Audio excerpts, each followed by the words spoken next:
Semua hormat, pujian, kemuliaan itu untukmu saja Bapa. Kami berjanji tidak akan mencuri kemuliaan-Mu dalam hidup kami. Biarlah semua kemuliaan, semua hormat itu hanya bagi Tuhan saja. Untuk itu Tuhan, tatkala kami sudah memuji, menyembah, memuliakan nama-Mu, biarlah Tuhan yang dimuliakan, biarlah Tuhan yang disenangkan.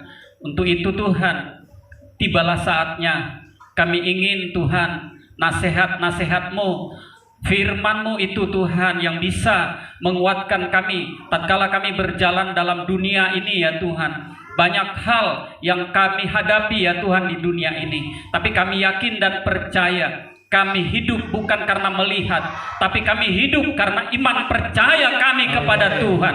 Untuk itu Bapa, berkuasalah Tuhan, urapilah firman-Mu sehingga firman-Mu itu menjadi kekuatan dan rema dalam hidup kami. Berfirmanlah Bapa, kami siap untuk mendengarkan-Mu. Demi nama anak-Mu Tuhan Yesus kami berdoa, mengucap syukur. Haleluya, haleluya. Sama-sama katakan amin. Silakan duduk Bapak Ibu semua yang dikasihi oleh Tuhan. Shalom. Shalom. Bagaimana kabarnya Bapak Ibu? Yesus dahsyat, luar biasa. Yes, yes, yes. Itu sebabnya tatkala kita orang-orang percaya kepada Tuhan, maka kita tidak lagi sama seperti dunia ini yang mungkin kita mengalami depresi, mengalami goncangan dan lain sebagainya. Karena kita percaya bahwa hidup ini semua tidak lepas dari kendalinya Tuhan. Amin, saudara. Nah, hari ini kita patut bersyukur. Hari ini kita patut bersuka cita. Karena apa, saudara? Hari ini adalah memperingati tentang kebangkitan Yesus Kristus dari kematian. Tadi malam di dalam Pemuda Remaja saya memberikan pengertian bahwa Yesus itu, saudara, Dia sudah mengalahkan dunia ini, dan firman Allah berkata bahwa kuasa dunia ini, bahkan kuasa maut itu sudah ada ditaruh di bawah kakinya. Dan kebangkitan Yesus membuktikan bahwa Dia sudah mengalahkan, sudah meng-KO-kan kematian itu. Amin, saudara. Tidak ada yang lebih berat dari kematian, saudara. Kalau menurut dunia kematian itu adalah akhir dari segalanya. Tapi bagi Tuhan, saudara, kematian itu sudah dikalahkannya, sudah di-KO-kannya, sehingga Dia menang karena kebangkitannya. Amin, saudara. Itu sebabnya, saudara, kita sebagai anak-anak Tuhan, kita tidak perlu cemas dan takut lagi tatkala kematian datang menjemput kita. Karena Yesus sudah menjamin kita, menjamin anak-anaknya, orang percaya, bahwa setelah kita mati ada kebangkitan dan hidup bersama-sama dengan Tuhan. Amin, saudara. Nah, sebagai saudaraku, Paskah tahun ini, karena kita masih mengalami pandemi, ya, di mana dunia ini bukan hanya di Indonesia, kita sedang menghadapi berbagai problem, ya. Itu sebabnya semua anak-anak Tuhan, kita harus memiliki pola pikir atau cara pandang yang berbeda dari dunia ini. Ingat, saudara, cara pandang kita akan menentukan masa depan kita. Yuk kita katakan dulu, cara pandang kita menentukan masa depan kita. 1, 2, 3. Cara pandang kita menentukan masa depan kita. Sekali lagi, cara pandang kita menentukan masa depan kita. Nah, untuk itu kita akan melihat ayatnya terlebih dahulu, saudara. Kita lihat dulu ayatnya dalam Yohanes 20 ayat 26 sampai ayatnya yang ke-31. Kita akan membaca berganti-gantian. Saya membaca ayatnya yang 26, ya saudara membaca ayat 27. Di dalam yang terakhir nanti kita membacanya bersama-sama. Yohanes pasal 20 ayat 26 dan 31 sampai 31. Demikian firman Tuhan. 8 hari kemudian murid-murid Yesus berada kembali dalam rumah itu, dan Thomas bersama-sama dengan mereka. Sementara pintu-pintu terkunci, Yesus datang dan ia berdiri di tengah-tengah mereka dan berkata, "Damai sejahtera bagi kamu." 1, 2, 3. Kemudian ia berkata kepada Thomas, "Taruhlah jarimu di sini dan lihatlah tanganku, ulurkanlah tanganmu dan masukkan ke dalam lambungku, dan jangan kau tidak percaya lagi, melainkan percayalah." Thomas menjawab dia, "Ya Tuhanku dan Allahku." Kata Yesus kepadanya, "Karena engkau telah melihat aku, maka engkau percaya. Berbahagialah mereka yang tidak melihat namun percaya." Memang masih banyak tanda lain yang dibuat Yesus di depan mata murid-muridnya yang tidak tercatat dalam kitab ini. Sama-sama, tetapi semua yang tercantum di sini telah dicatat supaya kamu percaya bahwa Yesuslah Mesias, Anak Allah, dan supaya kamu oleh imanmu memperoleh hidup dalam namanya. Nah, saudara, coba kita kembali dari ayat pertama tadi.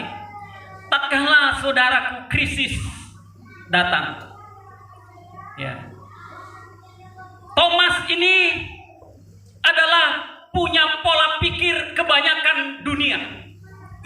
Thomas ini memiliki pola pikir yang sama dengan kebanyakan orang.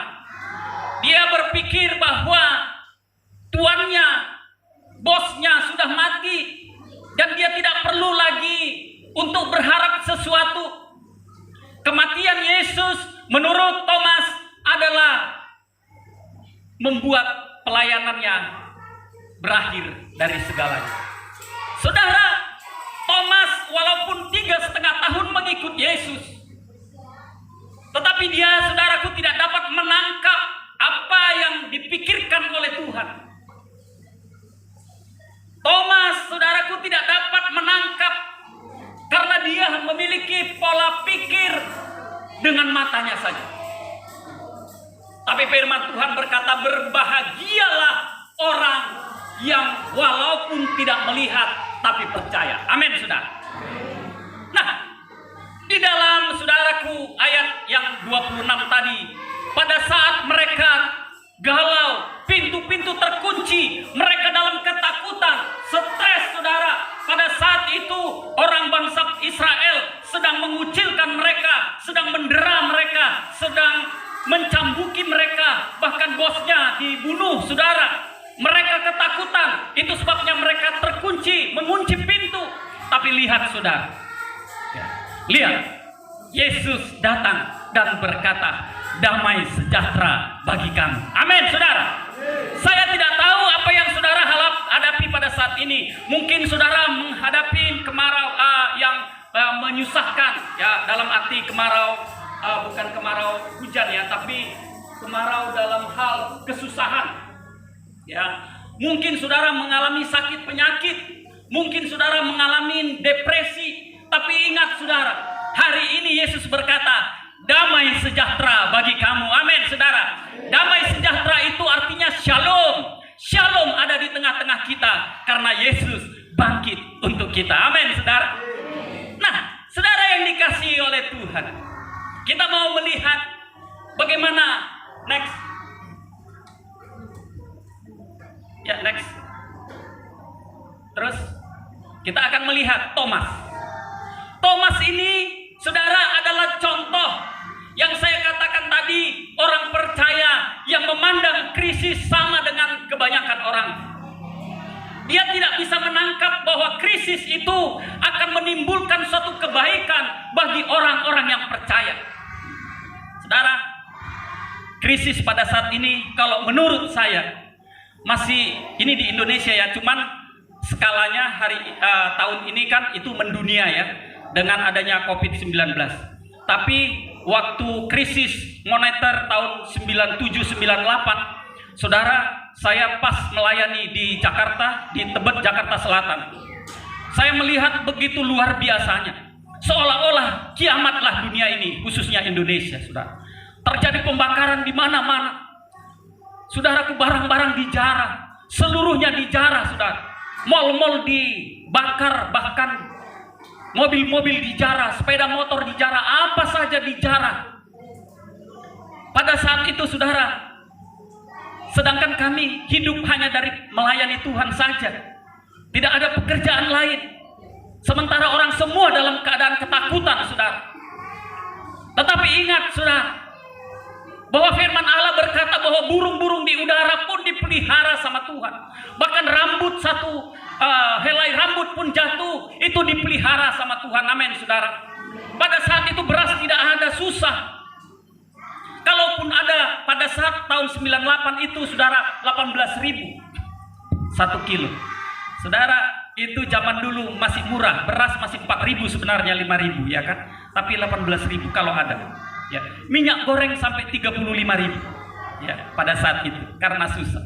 Tapi saudara, apa yang Tuhan kerjakan bagi kami, apa yang Tuhan lakukan, saudara, Dia menyelamatkan kami dari bencana, Dia menyelamatkan kami dari mara bahaya. Bahkan Tuhan memberkati kami, Dia cukupkan setiap kebutuhan kami, saudara. Orang-orang datang membawa, saudaraku, berkatnya bagi orang-orang yang mengasihi Dia. Itu sebabnya, saudara, firman Allah berkata, kita orang-orang percaya jangan melihat krisis itu dengan mata jasmaniah kita, tapi pandanglah krisis ini dengan cara pandangnya Allah. Supaya apa, saudara? Supaya apa? Next. Yesus datang kepada Thomas, mengubah cara pandangnya Thomas. Dunia, saudaraku, itu berkata kita harus mencari Tuhan. Tetapi Yesus sebagai Tuhan kita, Dia begitu baik, Dia yang datang kepada kita. Amin, saudara. Dia yang datang kepada Thomas untuk membuka wawasan Thomas bahwa apa yang dipikirkan Thomas itu salah. Nah, saudara yang dikasihi oleh Tuhan, lihat, kalau engkau memiliki pola pikir secara jasmania, saudara, hari ini saya mau berkata, mari kita rubah pola pikir kita, pola pandang kita, saudara. Ya, kita lihat Yesus datang kepada Thomas. Dia dunia bilang, saudaraku, kita harus cari Tuhan, tapi di sini Tuhan yang kita sembah, itu Dia yang datang kepada kita. Untuk itu, saudara yang dikasihi oleh Tuhan, hari ini saya mau berkata, Yesus ada di sini. Dia mencari dan mengetuk hatimu. Jangan keraskan hatimu, terima Dia sebagai Tuhan dan Juru Selamat. Amin, saudara.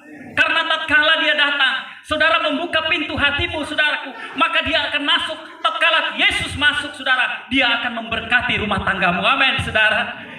Memberkati masa depan. Ini janji Tuhan bagi kita semua. Next, kita melihat bagaimana, saudaraku, Thomas diajari untuk memandang krisis dengan cara pandang yang benar.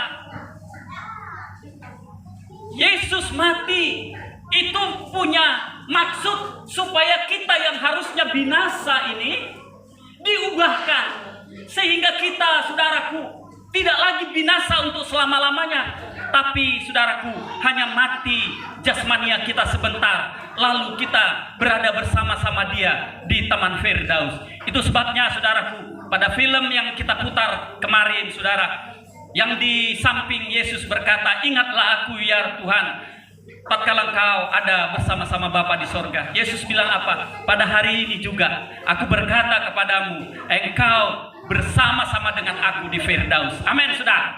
Ini pola pikirnya Tuhan.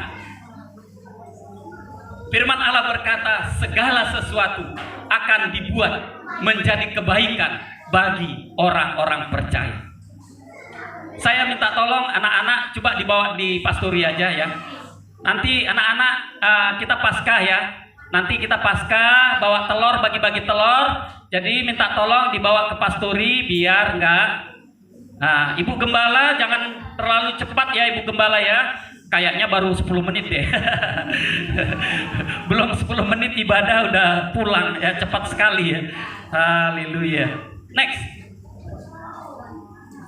Nah, bagaimana cara pandang yang benar, Saudara? Tadi saya katakan cara pandang kita akan menentukan respon kita dan masa depan kita.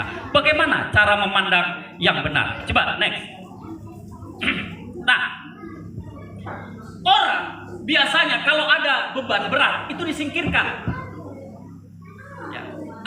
Tugasku kok banyak, kita singkirkan. Oh, penderitaanku kok berat, kita lari dari penderitaan, kita lari dari cobaan. Ya. Oh, kok tugas-tugasku berat, kok penderitaanku banyak, kok cobaanku banyak.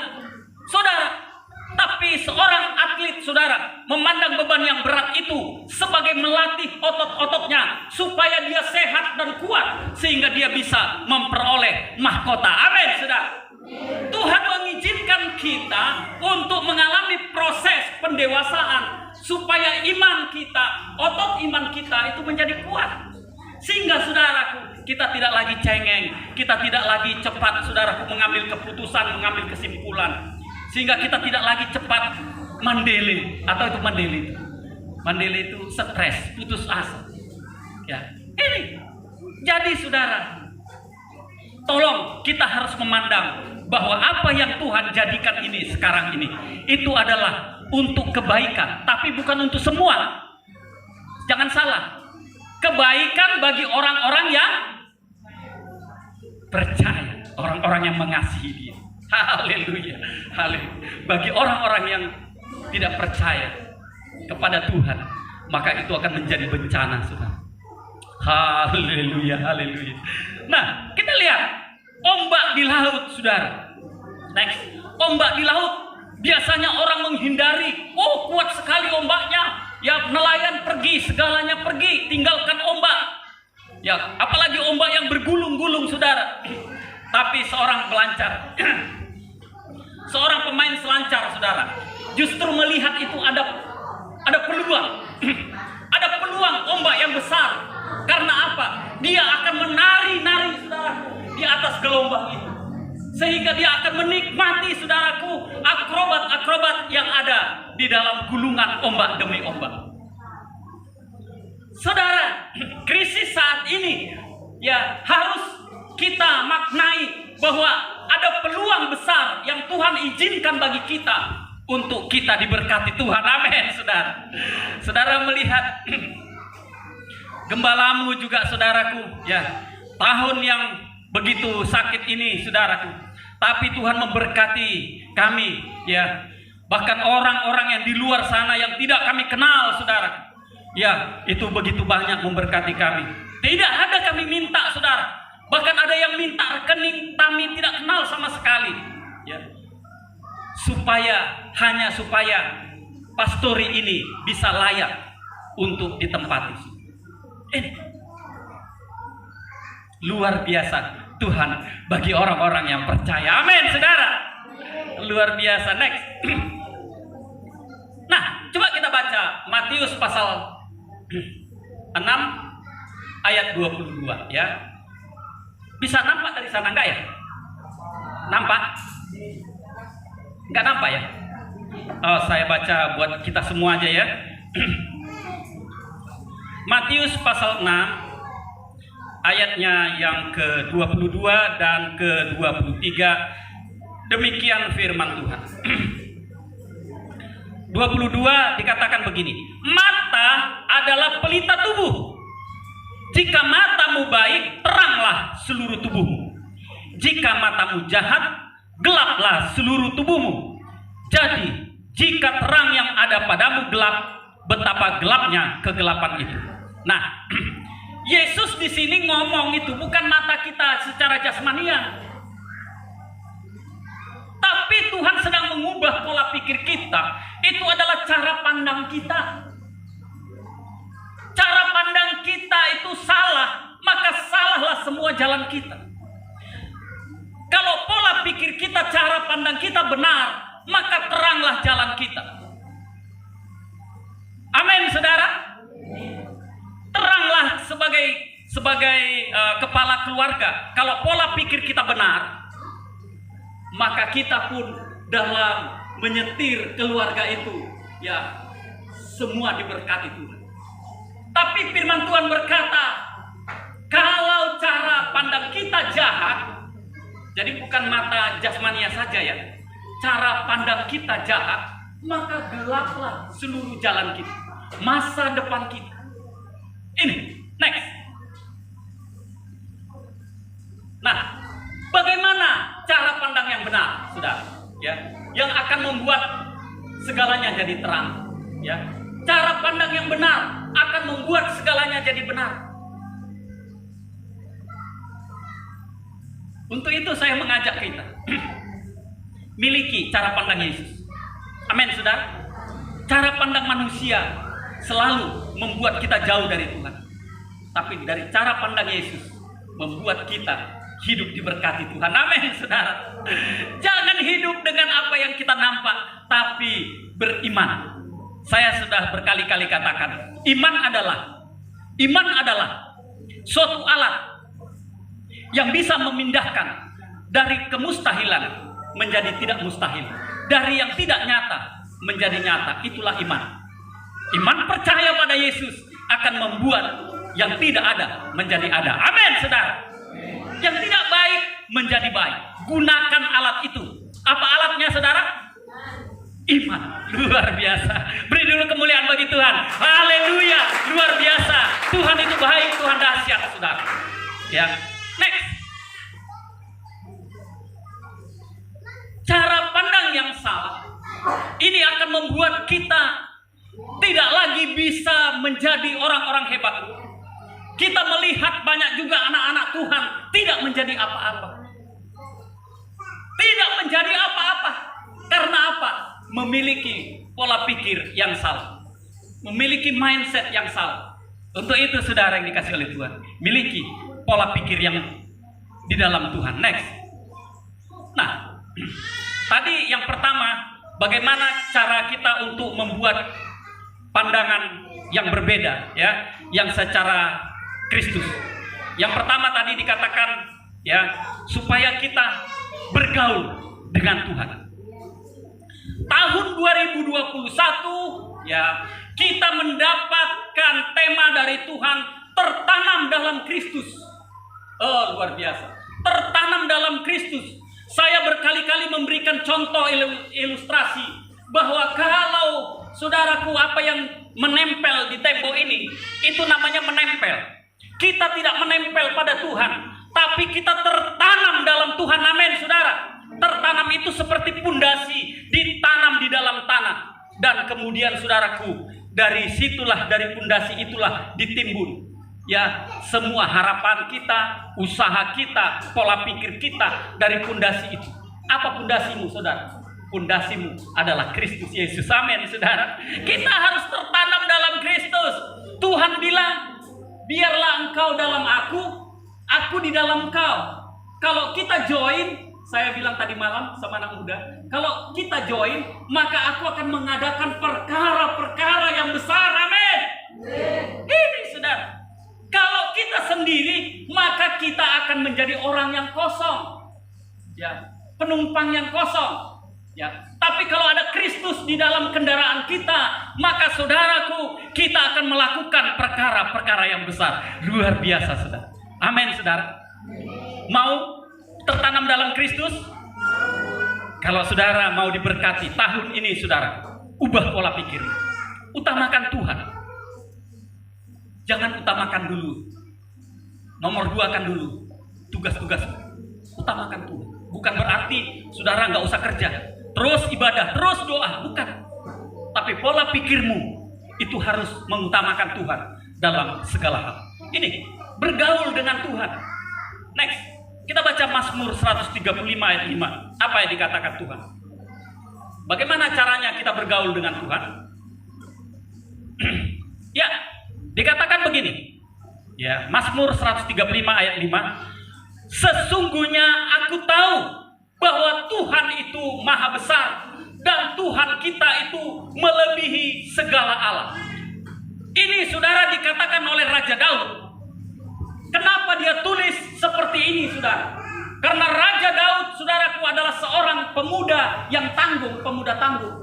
Tapi dia, saudaraku, dikasih Tuhan beban untuk mengalahkan Raja Goliat, untuk mengalahkan Goliat. Ya.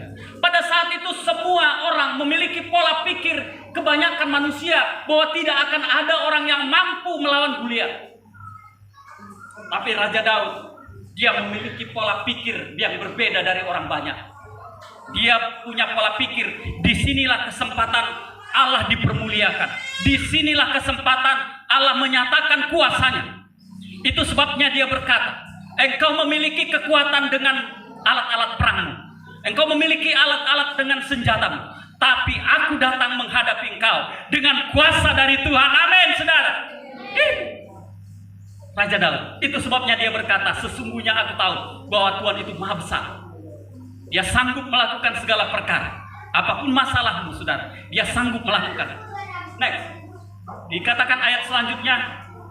Nah, untuk itu, saudara, bagaimana caranya supaya kita bergaul dengan Tuhan? Ya, bergaul dengan Tuhan. Buka hatimu. Buka hati. Jangan mengeraskan hati. Banyak orang, saudaraku, dalam Tuhan, ya, biarpun dia dari lahir dia sudah menjadi anak Tuhan, tapi dia tidak membuka hati untuk Tuhan. Bahkan mungkin pelayan-pelayan pun juga, maaf, yang gak usah yang di sini, yang di luar sana. Bahkan pendeta, hamba-hamba Tuhan mungkin juga bisa tidak membuka hati. Tetapi kalau saudara mau diberkati oleh Tuhan, tidak ada jalan lain. Saudara harus menerima Yesus seutuhnya dalam hidupmu, dan biarkan dia menguasai hidup. Ini bergaul intim dengan Tuhan. Banyak memuji Tuhan, banyak menyembah Tuhan, banyak baca firman. Ya. Ini buka hati. Yesus tadi datang. Kita yang harus buka hati. Tuhan bilang apa? Aku datang dan mengetuk pintu. Tuhan datang mengetuk pintu hati kita. Anybody home? Oh no. No. Ya. Kalau itu yang kita katakan, saudara, maka kita akan menjadi orang yang paling sial di dunia ini. Amin, saudara. Kalau Tuhan katakan, anybody home? Di sini aku, Tuhan. Ini aku. Sama seperti siapa? Elia. Siapa namanya? Nabi. Ya, dia katakan, ini aku tuh. Ya, di sini aku tuh. Ya, harus itu yang kita katakan, ya. Bergaul dengan Tuhan. Bergaul dengan Tuhan. Ya. Pertama, buka hati. Yang kedua, next, harus konsisten. Konsisten. Ada orang, saudara, cuman sebentar. Kalau orang dunia bilang panas-panas tai ayam, habis itu melempem, hilang entah kemana, nggak nampak lagi batang hidungnya, nggak mau lagi ke gereja, ya kan? Kita kalau mau diberkati harus konsisten. Kita, Allah itu diibaratkan sebagai tungku api yang besar. Kita yang datang kepada tungku api, maka panaslah kita. Tapi tatkala kita menjauh dari tungku api itu, maka kedinginanlah kita. Kalau kita kedinginan, maka penyakit datang dalam hidup kita. Penyakit kesusahan, penyakit kemiskinan, penyakit masalah keluarga dan lain-lain. Untuk itu dekat terus sama Tuhan, supaya engkau dihangatkan terus dalam hidupmu. Amin, saudara. Nah, jadi saudara buka hati, konsisten, terus lapar akan Tuhan. Firman Allah berkata, berbahagialah orang yang haus dan lapar akan kebenaran Tuhan, karena dialah yang mempunyai kerajaan Allah. Oh, luar biasa, saudara yang dikasih oleh Tuhan. Dan bagaimana cara bergaul dengan Tuhan? Next, izinkan kebenaran Tuhan itu memerdekakan. Ya, izinkan kebenaran Tuhan memerdekakan kamu. Banyak kebenaran, saudaraku, di dunia ini, ya, seolah-olah itu kebenaran. Sama seperti dulu-dulu saya sudah bilang, dari adat istiadat kita seolah-olah itulah kebenaran. Ya, dia bilang apa? Kita harus utamakan dulu adat. Karena gereja itu bisa besok. Salah pola pikir yang salah. Ini menduakan Tuhan. Dahulukanlah Tuhan, maka dia akan datang membela. Amin, saudara. Pekerjaan pun begitu. Kalau pas ada pekerjaan dalam ibadah, harus ibadah dulu yang kita pilih. Sehingga nanti nasibmu, masa depanmu, itu akan dia yang merancang. Harus begitu, saudara. Kalau itu yang kita lakukan, percayalah saudara, maka masa depanmu akan diubahkan menjadi lebih baik. Yang kedua, yang pertama bergaul dengan Tuhan. Yang kedua, next, bergaul dengan orang-orang besar. Nah, saudara, coba kita buka dulu, next, Amsal 13 ayat 20. Dikatakan begini, siapa bergaul dengan orang bijak menjadi bijak, tetapi siapa berteman dengan orang bebal menjadi malang. Malang itu nasibnya sial. Malang itu hidupnya akan terpuruk. Jadi firman Tuhan berkata, bergaullah dengan orang-orang besar. Orang besar yang saya maksud itu bukan orang kaya. Orang besar yang saya maksud bukan pejabat. Orang yang besar yang saya maksud itu memiliki pola pikirnya Tuhan. Memiliki iman yang besar. Sehingga pola pikirmu, paradigmamu, saudara, akan menjadi benar. Ini. Untuk itu saya mau ngomong sama pemuda-pemudi. Pemuda dan pemudi. Ya. Pergaulan yang salah akan membuat jalanmu salah. Ya. Bukan kita tidak boleh bergaul dengan orang-orang dunia. Bukan kita tidak boleh, bukan maksud saya bukan bergaul ya, berteman. Bukan tidak boleh. Harus semua berteman. Berteman itu 1000, itu masih sedikit. Tapi punya musuh 1, itu sudah kebanyakan. Artinya berteman ini beda dengan bergaul. Ya, saya katakan sekali lagi ya, anak-anak muda, kalau engkau bergaul, ya, pilihlah orang. Tatkala kau bergaul dengan dia, pola pikirmu jadi benar. Kalau kau bergaul sama orang, pola pikirmu jadi salah, tinggalkan. Itu aja kuncinya, nggak repot, saudara. Kalau kita bergaul sama seseorang, kita dibuat menjadi memiliki inspirasi yang bagus, pola pikir bagus. Lanjutkan. Tapi kalau saudara digiring menjadi lupa sama Tuhan, menjadi jauh dari Tuhan, tinggalkan. Karena pola pikirmu nanti akan membuat masa depanmu akan menjadi suram. Ini, saudara. Ya.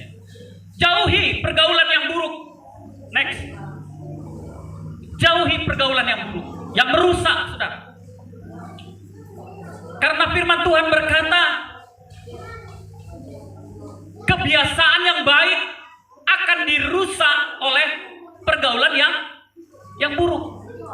Hidupmu dulu bagus, orang dulu salut sama kamu, di sekolah pun kamu terkenal orang baik. Tapi tatkala kamu bergaul dengan orang-orang yang salah, maka hidupmu akhirnya tidak jadi apa-apa. Bahkan kau dianggap orang adalah orang yang tak bermanfaat. Ini karena apa? Karena pergaulan. Untuk itu saudara, jauhi pergaulan yang buruk. Terus berada dalam pergaulan yang membangun. Ya. Berada dalam pergaulan yang membangun. Ya. Pergaulan yang membangun yang bagaimana? Yang bisa saling, saudaraku, menyemangati, yang bisa saling memberikan support, yang bisa, saudaraku, mengajak hidup kudus, yang bisa mengajak kita bergairah melayani Tuhan. Itulah pergaulan yang bagus. Karena ini nanti yang akan mengubah masa depan. Ya. Next. Teladani hal-hal yang baik. Teladani hal-hal yang baik. Kenapa saya katakan teladani hal-hal yang baik?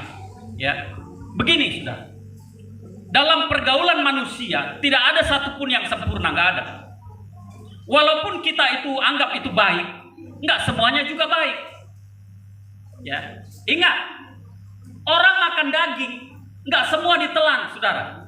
Ya bisa kita mati kan? Karena apa? Ada tulang-tulangnya segala macam, harus dibuang ya, dagingnya yang dimakan. Amin saudara. Begitu juga kita bergaul sama orang, walaupun itu teman baik, pasti ada yang hal-hal yang tidak baik. Ambil yang baiknya, buang yang buruknya. Amin saudara. Kalau itu yang kita lakukan, saudara, yakin dan percaya, firman Tuhan berkata, engkau semakin tinggi, ya. Dia akan semakin naik dan tidak akan semakin turun. Masa depannya penuh dengan harapan. Amin, saudara. Ini yang terakhir, saudara. Yang terakhir, yang ketiga adalah bergaul dengan informasi yang membangun. Saudara, coba dulu kita baca dulu Amsal. Amsal 8 ayat 33 dikatakan begini. Dengarkanlah didikan, maka kamu menjadi bijak. Jangan mengabaikannya. Next. Amsal 10 ayat 17. Siapa mengindahkan didikan menuju jalan kehidupan, tetapi siapa mengabaikan teguran tersesat. Saudara, apa maksudnya? Dalam dunia ini, ya, dalam dunia ini kita, saudara, tidak bisa kita hindari lagi dari informasi global, nggak bisa lagi. Adanya, saudaraku, social distance, ya, mungkin Facebook, Instagram dan lain, Twitter dan lain sebagainya. Ya, kenapa, saudara? Apa yang kita biasakan melihat informasi, pola pikir kita juga akan seperti ini. Contoh. Ada orang-orang berkata, dunia ini sudah penuh dengan kejahatan. Setiap hari jahat, orang membunuh, memperkosa, memaling, membongkar, sudah tawuran dan segala macam, ya kan? Ada orang yang bilang gitu, dunia ini sudah mau kiamat. Kita perlu tanya, yang kau baca apa? Kalau di Jakarta, orang-orang yang memiliki pola pikir seperti ini, bacaannya pasti pos kota. Di situ semua ya, pemerkosaan, pembunuhan, segala macam di pos kota itu. Tapi berbeda dengan anak-anak Tuhan yang suka membaca firman Tuhan. Dia akan mengatakan bahwa, oh Tuhan, my God, you are kind to me. Oh Tuhan, kau baik padaku. Luar biasa kasih-Mu dahsyat. Amin, saudara. Kenapa orang ada banyak yang tertipu? Kenapa? Ya, engkau dapat hadiah. Oh, engkau dapat ini hadiah mobil. Kasih DP, bukan DP, kasih PPN pajaknya. Dia kasih. Bahkan banyak sekali yang kena, saudara. Ya, nanti akan diantar ke rumah. Mana alamatnya? Ya, ditransfer, saudara. Begitu banyak. Orang HP murah, dia kasih. Kenapa? Karena memiliki selama ini ya informasi yang tidak benar. Ini. Tapi orang-orang yang memiliki pola pikir yang benar, ya, tidak akan pernah ketipu. Ya, tidak. Pendeta pun ada yang ketipu, masih mau. Kenapa? Karena pola pikirnya itu sudah. Ya. Dari awal ada yang seperti itu, saudara, sosial media segala macam penipuan. Kami nggak pernah sekali pun kena. Karena kami tahu kalau dijual murah tidak beda dengan yang di pasaran. Mbok ya di pinggir jalan aja dijual habis. Ngapain dipasarkan jauh-jauh lama-lama? Terus promo-promo ya kan? Itu. Jadi pola pikir kita harus nangkap. Pola pikir kita harus diubahkan. Ya, anak-anak Tuhan harus ada hikmat. Kalau Tuhan ada di dalam kita, maka Yesus itu, Roh Kudusnya, itu akan memperbaharui pikiran kita. Ini. Ya, ini. Jadi saudara yang dikasih oleh Tuhan, caranya bagaimana supaya kita bergaul dengan informasi yang benar? Next. Cerdas dalam mengolah informasi. Cerdas. Jangan semuanya ditelan bulat-bulat. Harus diolah. Benar nggak ini? Benar nggak? Ya. Next. Yang terakhir, bijak dalam merespon. Nah, merespon ini, saudara, ini yang paling berat.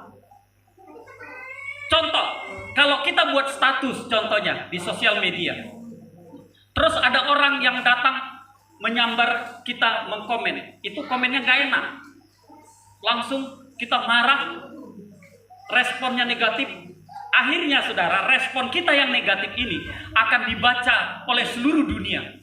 Ya. Bahkan orang akan menganggap kita yang tidak benar, bukan orang yang merespon negatif. Percuma dia pelayan, kata-katanya kasar. Percuma dia pendeta, kata-katanya kasar. Jadi saudara yang dikasih oleh Tuhan, bijak dalam berespon. Kalau kita nggak sanggup, lebih baik tidak usah direspon. Amin saudara. Ini jadi singkat cerita saudaraku, apa yang perlu kita lakukan untuk bergaul dengan informasi yang membangun? Peliharalah hanya informasi-informasi yang benar. Dunia ini besar saudara. Kalau semua informasi jelek, itu tidak akan cukup mampu menampung pikiran kita, dan pikiran kita akan menjadi gelap. Itulah Yesus katakan, kalau kau punya mata yang jahat, maka gelaplah seluruh jalan-jalan. Kalau kau mulai memiliki pandangan yang bagus, matamu benar, maka jalan-jalanmu juga benar. Amin, saudara. Inilah firman Tuhan kali ini. Ada 3 hal tadi ya, bagaimana cara pandang yang berbeda, yang benar. 1, bergaul dengan Tuhan. Yang kedua, bergaul dengan orang-orang yang tepat. 3, bergaullah dengan informasi-informasi yang membangun. Tuhan Yesus memberkati kita semua. Kita akan masuk dalam, kami panggilkan para pelayan.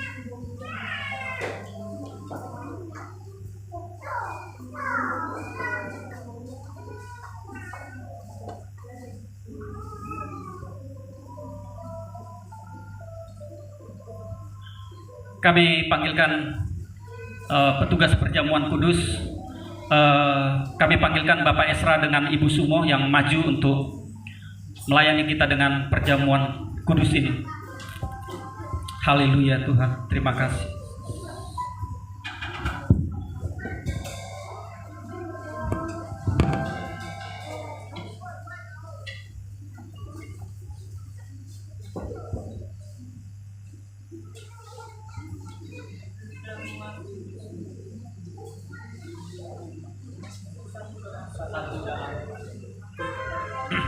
Mari saudara, kita pusatkan hati kita kepada Tuhan. Kita sudah mendengar firman Tuhan. Ada kesempatan bagi kita kalau kita mau mengikut Tuhan dengan benar. Ada kesempatan bagi kita untuk mengubah masa depan kita. Masa depan yang penuh harapan, tertanam dalam Tuhan. Hari ini kita akan mengadakan perjamuan asa yang kudus, yaitu memakan tubuh dan darah Yesus.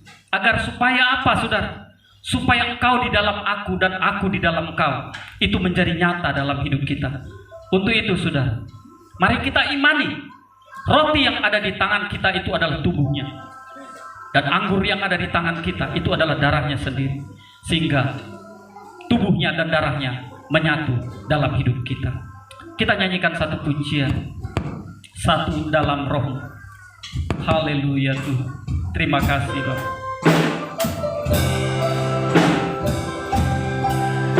Terima kasih. Haleluya.